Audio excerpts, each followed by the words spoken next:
දෙදස් 14 කියන්නේ ලෝකයේම FIFA World Cup එකේ අවධානයෙන් හිටපු කාලයක්. ඉතින් මේ කාලෙදී ලෝකේ වඩාත්ම කතාබහට ලක් වුණු, ඒ වගේම ව්‍යාපාර ලෝකයේ අතිශය බලවත් ඉන්වෙන්ටර් කෙනෙක් වුණු Elon Musk Tesla official website එකේ බොහොම පුදුම සහගත බ්ලොග් පෝස්ට් එකක් පබ්ලිෂ් කරනවා. මේක ටයිටල් එක තමයි All Our Patents Are Belong to You. මේ announcement එක ලෝකෙම අවධානය ගන්නවා. මේ වෙලාවේ හැමෝටම තිබුණු ප්‍රශ්නේ තමයි ඇයි කාලයක් තිස්සේ ස්ට්‍රෝං පේටන්ට් පෝර්ට්ෆෝලියෝ එක බිල්ඩ් කරගෙන ආපු කම්පැනි එක පාර්ටම තමන්ගේ ටෙක්නොලොජිස් ඕපන් කරන්න කියන එක. ඒ වගේම තමන්ට බිලියන්ස් ගණන් වැලියු එකක් දෙන හොඳ කම්පිටිටිව් ඇඩ්වාන්ටේජ් එක ඇයි වොලන්ටරිලි අත්හරින්න කියන එක. ඒකෙන් නවතින්නේ නැහැ. ඊටත් වඩා ආందోලනාත්මක දෙයක් වෙනවා. ඒ තමයි 2022 දී ඉලොන් මස්ක් ජේ ලෙනෝ එක්ක කරපු SpaceX Factory 2 එකේදී ඔහු කියන දෙයක්. ඔහු කැෂුවලි කියනවා patents are for the weak කියලා. මේ ස්ටේට්මන්ට් එක තවත් ලොකු ෂොක් එකක් වෙනවා. මොකද patent system එක කියන්නේ innovation encourage කරන්නේ. invention වලට protection එක දෙන්න හදපු system එකක්. සල්ලෝම කියනවා නම් නවනිපැයුම් දිරිගන්වන්න හදපු system එකක්. ඉතින් ඒ system එකෙන්ම profit කරපු බිලියන ඉන්වෙන්ටර් කෙනෙක්ම ඒ system එක ගැන මෙහෙම කියන එක සාමාන්‍ය ලේසියෙන් ගන්න පුළුවන් දෙයක් නෙවෙයි. ඒ වගේම තමයි අපි අලුතින් channel එකේ මෙච්චර කාලයක් කතා කරපු intellectual property දේවල් එක්ක බලනකොට මේක සම්පූර්ණයෙන්ම පරස්පර වගේ පේන දෙයක්. ඉතින් ඇත්තටම ටෙස්ලා කම්පැනි එක කරලා තියෙන තමන්ගේ patents free කරපු එකද? ඒ වගේම patent use කරන හැමෝම weakද? ඉතින් අද අලුතින් මේ කරන ටෙස්ලා innovation study එකෙන් මේ වගේ emotional bias එකක් තියෙන දෙයක්. ෆැක්ට් බේස් ස්ටඩි කරන්නේ කොහොමද කියලා අපි මේකෙන් බලමු.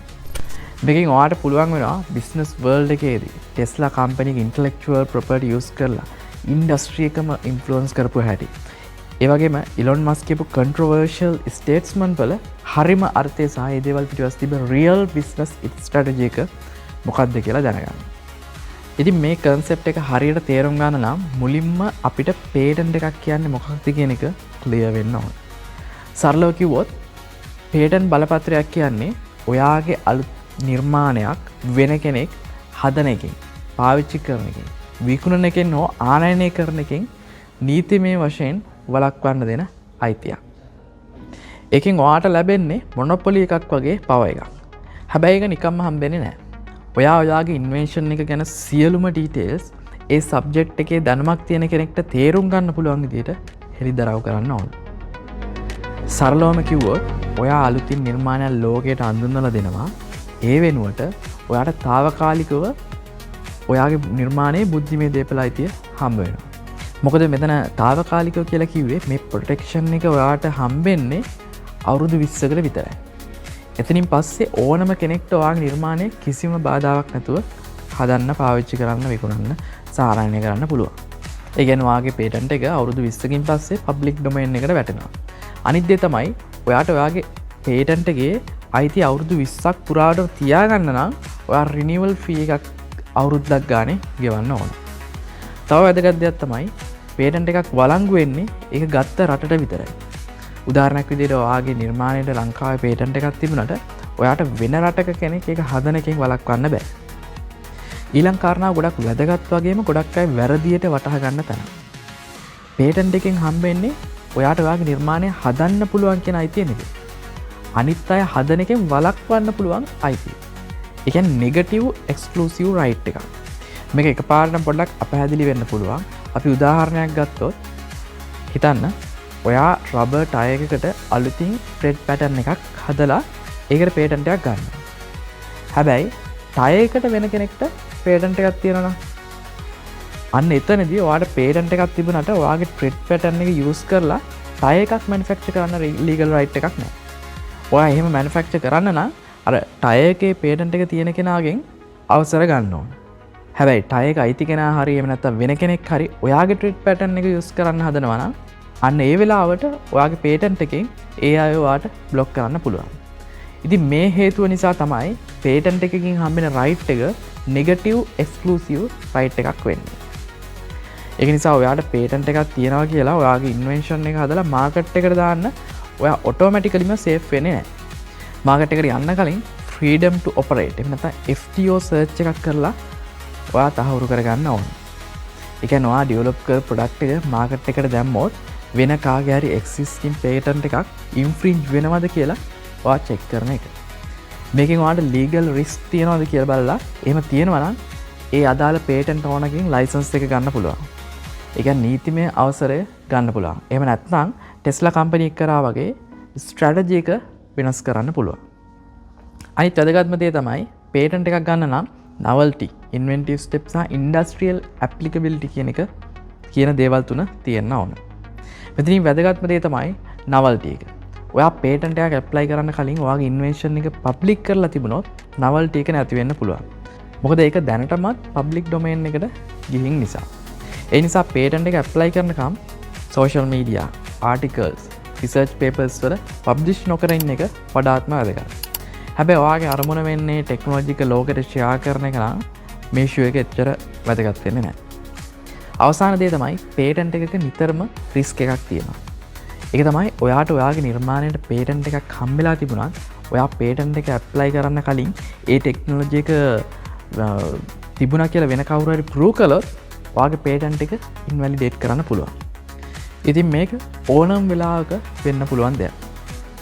හරි, අපි මෙතනදි කතා කරේ මේ ඉනෝවේෂන් ස්ටඩි එක තේරුම් ගන්න අවශ්‍ය මූලික patent concept ටික විතරයි. ඔයාට intellectual property සහ patents ගැන තව දේවල් දැනගන්න නම් අලුතින් channel එකේ අපි කලින් කරලා තියෙන videos බලන්න පුළුවන්. හරි, දැන් අපි ඊළඟට බලමු Tesla company එකට තියෙන patent ගැන. Elon Musk තමන්ගේ නමින්ම patents 25ක් විතර තියෙනවා. ඒ වගේම Tesla company එකට patents 4400කට වැඩි ප්‍රමාණයක් තියෙනවා. ඒ වගේම දල වශයෙන් 75කට ආසන්න ප්‍රමාණයක් active status එකේ තියෙනවා. ඇත්තටම Tesla කියන්නේ highly active සහ strategically manage කරපු patent portfolio එකක් තියෙන company එකක්. 2005 ඉඳන් 2025 දක්වා patent filing trend එක බැලුවම continuous growth එකක් පේනවා. විශේෂයෙන්ම 2015 පස්සේ growth එක තවත් accelerate වෙලා තියෙනවා. ඔය අන්තිම අවුරුදු දෙකේ පොඩි ඩ්‍රොප් එකක් පේනවා. හැබැයි ඒකේ patent filing අඩුවීමක් කියලා direct conclusion එකකට යන්න බෑ. මොකද patent applications public වෙන්න සාමාන්‍යයෙන් මාස 18ක් විතර ගන්නවා. ඒක නිසා recent filings තම public data වල appear වෙලා නැති වෙන්න පුළුවන්. ඊළඟට මේ graph එකෙන් පේන්නේ Tesla patents file කරලා තියෙන මොන රටවල් වලද කියලා. මෙතන වැඩිම share එක තියෙන්නේ US වල. එකෙන් පේන්නේ Tesla තමන්ගේ core market එක සහ innovation base එකට අනුව strategically patent file කරලා තියෙනවා කියන එක. technology areas බැලුවාම Tesla random විදියට patent file කරන company එකක් නෙවෙයි.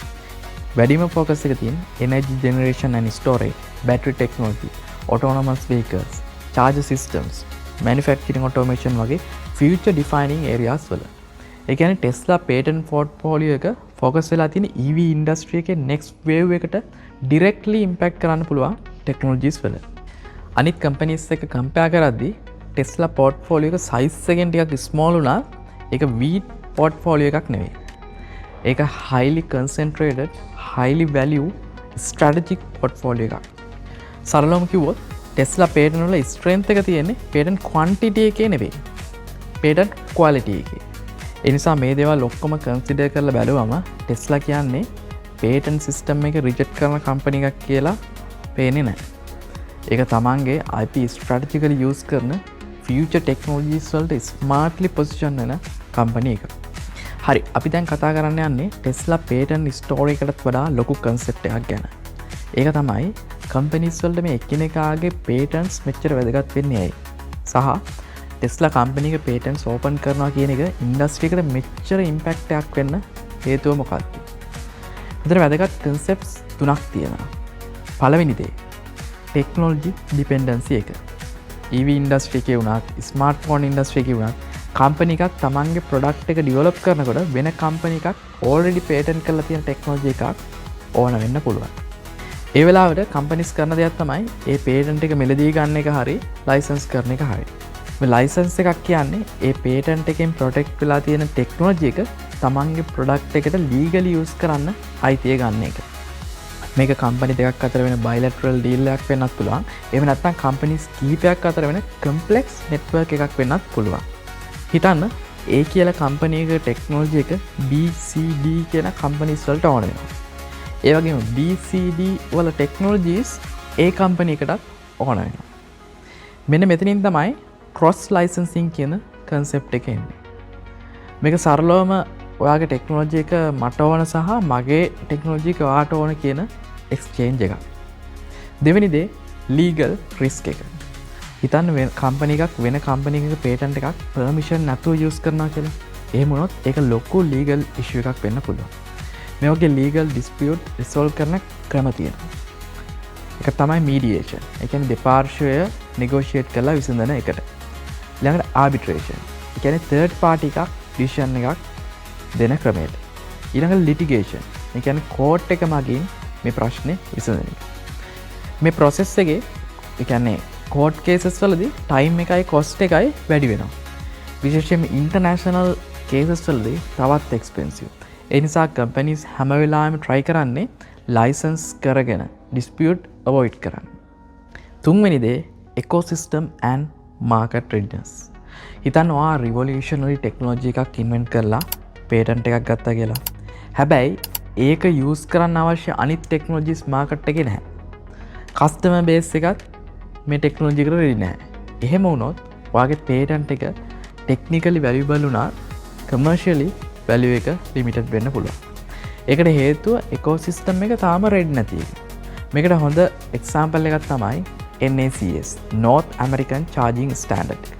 ටෙස්ලා තමන්ගේ charging connector design එක ඕපන් කරපු නිසා Ford Motor Company, General Motors වගේ companies වලට ඒ standard එක adapt කරගන්න පුළුවන් වුණා. එතකොට ඒ companies වලට ටෙස්ලා supercharger network එක access කරන්න පුළුවන්. මේකෙන් ටෙස්ලා company එකට EV adoption එක fast වුණා. තමන්ගේ charging network එකේ usage එක වැඩි වුණා. ඒ වගේම තමන්ගේ technology industry standard එකක් වුණා. හැබැයි එහෙම නැතුව මේ වගේ තැනකදී patent strict විදිහට enforce කරා නම් new companies market එකට enter වෙන්න බය වෙන්න පුළුවන්. ඒකෙන් සම්පූර්ණ industry growth එක slow වෙන්න පුළුවන්. ඉතින් සරලවම අපි මේ කතා කරේ company එකකට වෙන company එකක technology එකක් අවශ්‍ය වුණාම ඒක කොහොමද සපුරගන්නේ? ඒ වගේම ඇයි companies පුළුවන් තරම් legal dispute මගහරින්න බලන්නේ? සහ market build කරන්න, ecosystem grow කරන්න open patent strategies use කරන්නේ කොහොමද කියන එක ගැන. ඉතින් අපි දැන් කතා කරන්න යන්නේ මේ innovation study එකේ වැදගත්ම කොටස. Tesla company එකට හොඳ strong patent portfolio එකක් තිබුණා. ඇයි Elon Musk කියන්නේ patents are for the weak කියලා? ඒ වගේම ඇයි all our patents are belong to you කියලා patents open කරේ? මුලින්ම අපි all our patents are belong to you කියන Tesla statement එක බලමු. මේක ආපු ගමන් ගොඩක් දෙනෙක් හිතන්නේ Tesla ඔක්කොම patents නිකම්ම public එකට open කරලා කියලා. හැබැයි ඇත්තටම එහෙම නෙවෙයි. මොකද Elon Musk කියන්නේ Tesla company එක හදලා තියෙන්නේ sustainable transport accelerate කරන එක main mission එක කරගෙන කියලා. ඒ වගේම එතනදී තවදුරටත් කියනවා Tesla company එක තමන් develop කරපු technology lock කරගෙන competitors ලව block කරනවා නම් ඒක තමන්ගේ mission එකට විරුද්ධයි කියලා. ඒ නිසා Tesla company එක කියන්නේ අපේ patents good faith එකෙන් use කරනවා නම් අපි lawsuit එහෙම නැත්නම් නීති ක්‍රියාමාර්ග ගන්නෙ නැහැ කියලා. හැබැයි මෙතන තියෙන key point එක නැත්නම් වැදගත්ම දේ තමයි මේ good faith කියන එක. Tesla patent use කරනවා නම් මේ condition තුනට එකඟ වෙන්න ඕන. ඒක තමයි යාලා good faith එක විදිහට දකින්නේ. පළවෙනි එක Tesla company එකට හෝ Tesla technology use කරන අයට patent cases දාන්න බෑ. දෙවෙනි දේ Tesla patents challenge කරලා invalidate කරන්න බෑ. තුන්වෙනි දේ Tesla designs copy කරලා fake හරි knock off products හරි හදන්න බෑ. සරලවම කිව්වොත් Tesla patents free නෙවෙයි. exchange එකක් තියෙනවා. ඒ වගේම Tesla company එක කියන විදිහට මේ patents open කරන්න main reason එක වෙන්නේ EV market එකේ size එක. මොකද Tesla company එකට අනුව වාර්ෂිකව වාහන මිලියන 100කට ආසන්න ප්‍රමාණයක් නිපදෙනවා. සහ මේක සමස්ත වාහන සංඛ්‍යාව බිලියන 2කටත් වැඩි. ඒකත් එක කම්පෙයාර් කරනකොට EV ඇඩොප්ෂන් එක තාම ඉතාම කුඩායි. ඒ නිසා ටෙස්ලා කම්පැනි එකට තනියම මේ කාබන් ක්‍රයිසිස් එක සොල්ව් කරන්න බෑ කියලා තමයි කියන්නේ. ඒ වගේම ටෙස්ලා කම්පැනි කියනවා එයාලගේ රියල් කම්පිටිෂන් එක EV කම්පැනිස් නෙවෙයි කියලා. රියල් කම්පිටිෂන් එක තියෙන්නේ ෆොසිල් ෆුවල් කාර්ස් එක කියලා. ඒ නිසා ටෙස්ලා කම්පැනි එක try කරන්නේ Tamanට විතරක් ඇඩ්වාන්ටේජ් එකක් ගන්න නෙවෙයි මුළු EV ඉකෝසිස්ටම් එකම grow කරන්න කියලා තමයි ටෙස්ලා කම්පැනි එක කියන්නේ. ටෙස්ලා කම්පැනි එක විශ්වාස කරනවලු common rapidly evolving technology platform එකක් හැදෙනකොට ටෙස්ලා කම්පැනි එක වගේම අනිත් කම්පැනිස් සහ මුළු ලෝකෙම එකෙන් benefit වෙයි කියලා. ඉතින් මෙතන තියෙන රියල් ස්ට්‍රැටජි එක තමයි patent use කරලා ඉකෝසිස්ටම් එක expand කරන එක. තවත් වැදගත් පොයින්ට් එකක් තියෙනවා. ටෙස්ලා කම්පැනි එක කියන විදිහට ටෙක්නොලොජි ලීඩර්ෂිප් කියන්නේ patents වලින් decide වෙන දෙයක් නෙවෙයි. සහ නිශ්චිත තරඟකරුවෙක් ඉන්නකොට patents කියන්නේ limited protection එකක් විතරයි කියලා. ඒ වගේම කම්පැනි එකක රියල් ස්ට්‍රෙන්ත් එක තියෙන්නේ ඒ කම්පැනි එකට world class engineersලා attract කරලා motivate කරන්න පුළුවන් හැකියාව මත කියලා. හැබැයි මේ දේ confirm වෙනවා Universum 2022 survey එකෙන්. ඒකට අනුව US engineering studentsලා වැඩ කරන්න කැමති companies අතර පළවෙනියට SpaceX සහ දෙවෙනියට Tesla company එක ඉන්නවා. Tesla company එකේ talent attract කරන power එක කොච්චර strong ද කියන එක මෙන්න මෙතනින් පේනවා.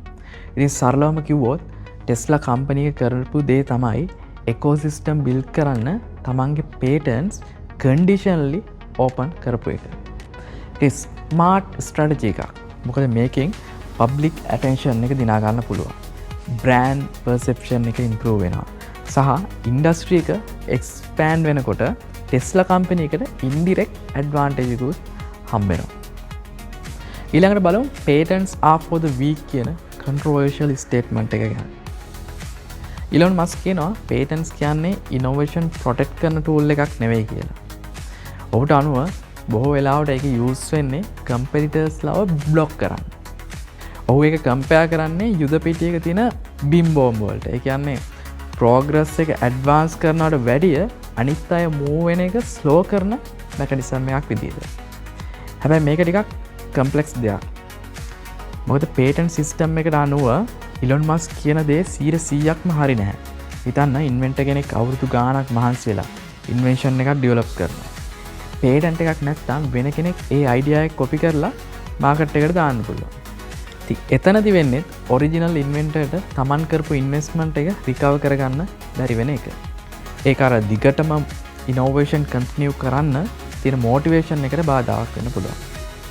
එහෙම වෙලා වෙන්නේ ප්‍රෝග්‍රස් එක ස්ලෝ වෙන එකමයි. ඉතින් දෙපැත්තම බලද්දි පැහැදිලි වෙන දෙයක් තමයි patent system එක completely reject කරන්න බෑ. ideal situation එක වෙන්නේ balance protection එක. protection එක තියෙන්නත් ඕන. හැබැයි innovation block වෙන්නත් බෑ. ඒ වගේම Elon Musk කියන විදිහට patent process එක කියන්නේ ඉතාමත් expensive සහ complex process එකක්. ඒ වගේම inventors ලට වඩා lawyers ලට වැඩි වාසි ලැබෙන system එකක් කියලා. ප්‍රැක්ටිකල් විදිහට බලද්දී patent එක කියන්නේ ලොකු cost එකක් තමයි. හැබැයි asset එකක් කරගන්නත් පුළුවන්. patent එක asset එකක් කරගන්න නම් cost එක justify කරගන්න පුළුවන් වෙන්න ඕන. patent එකෙන් ලැබෙන return එක, market advantage එක, licensing income එක, competitive protection එක හරියටම clear වෙන්න ඕන. ඒක නිසා patent එකක් ගන්නවද නැද්ද කියන එක simple decision එකක් විදිහට සලකන්න එපා. ඒක ඔයාගේ බිස්නස් එකේ ස්ට්‍රැටජි එකක් වෙන්න ඕන. ඒ වගේම සමහර වෙලාවට patent එක use කරලා competitorsලා block කරන එක නෙවෙයි bestම option එක. සමහර අවස්ථාවල technology එක open කරලා ecosystem එක build කරගෙන market එක expand කරගෙන grow වෙන එක හොඳ powerful strategy එකක් වෙන්න පුළුවන්. ඒකට හොඳ example එකක් තමයි Tesla company එක. ඉතින් මේක අපිට කියන්න පුළුවන් sometimes the smartest move is not to win the game alone but to build the game everyone will play. ඉතින් මේ හැම දෙයකින්ම ඔයාලට පැහැදිලි වෙන්න ඇති Tesla company එකේ patent pledge එක පිටිපස්සේ තියෙන්නේ smart patent strategy එකක් කියන එක. මොකද Tesla එකට patents වැදගත් නැහැ කියලා ඇත්තටම හිතුවනම් company එක patent register කරන්න නැතුව ඉන්න පුළුවන්. එහෙම නැත්තම් technology එක open කරන්න ඕන නම් පේටන් ගන්න නැතුව රිසර්ච් පේපර්ස් විදියට පබ්ලිෂ් කරන්නත් පුළුවන්. ඒත් ටෙස්ලා කම්පැනි එක ඒක නෙවෙයි කරේ. ඉතින් පේටන්ස් කියන්නේ ප්‍රොටෙක්ට් කරන්න විතරක් නෙවෙයි ස්ට්‍රැටජි එකක් විදිහට යූස් කරන්න පුළුවන් පවර්ෆුල් ටූල් එකක්. ඒ නිසා ඔයත් ඔයාගේ බිස්නස් එකේ ඉන්ටෙලෙක්චුවල් ප්‍රොපර්ටි ස්මාර්ට් විදියට යූස් කරන්න පුරුදු වෙන්න. ඉතින් අද අපි කතා කරේ ටෙස්ලා ඉනෝවේෂන් ස්ටඩි එක. මේකෙන් අපි කතා කරපු දේවල් සාරාංශයක් විදියට ගත්තොත් පළවෙනියට පේටන්ට් එකක් කියන්නේ මොකක්ද කියලා කතා කරා. දෙවෙනියට ටෙස්ලා කම්පැනි එකේ පේටන්ට් අප්‍රෝච් එක. ඒ වගේම ටෙස්ලා කම්පැනි එකේ පේටන්ට් ගැන. තුන්වෙනියට පේටන්ට් ඉන්ඩස්ට්‍රි එකේ ස්පෙෂල් සිනාරියෝස් 3ක් ගැන. හතරවෙනියට ඉලොන් මස්ක්ගේ කන්ට්‍රෝවර්ෂල් ස්ටේට්මන්ට් එක පස්සේ තිබ්බ ස්මාර්ට් ස්ට්‍රැටජි එක. ඉතින් මේ දේවල් ඔයාගේ අලුතින් පටන් ගන්න හිතන් ඉන්න හරි කරගෙන යන හරි බිස්නස් එකට වැදගත් නම් ලයික් කරලා ෂෙයා කරන්න. මොකද අපේ රටේ ඉන්ටෙලෙක්චුවල් ප්‍රොපර්ටි භාවිතා කරලා බිස්නස් ඩෙවලොප් කරන ප්‍රමාණය ඒ ගැන තියෙන අවයානස් එකත් හරිම අඩුයි. ඒ වගේම IP ෆීල්ඩ් එකේ තියෙන පොටෙන්ෂල් එක අපි තාම අඳුරගෙන නැහැ. ඉතින් අද අපි කතා කරපු මේ ඉනෝවේෂන් ස්ටඩි ගැන ඔයාට තවදුරටත් අධ්‍යයනය කරන්න පුළුවන් මෙන්න මේ සෝසස් 4න්. ඉතින් මේ වීඩියෝ එක ඔයාලට යූස්ෆුල් කියලා හිතුණා නම් අපිට මොටිවේෂන් එකක් විදියට කමෙන්ට් එකක් දාන්න. ඒ වගේම next innovation study එකට මේ දෙකෙන් කෝකද ඕනේ කියලා කමෙන්ට් කරන්න.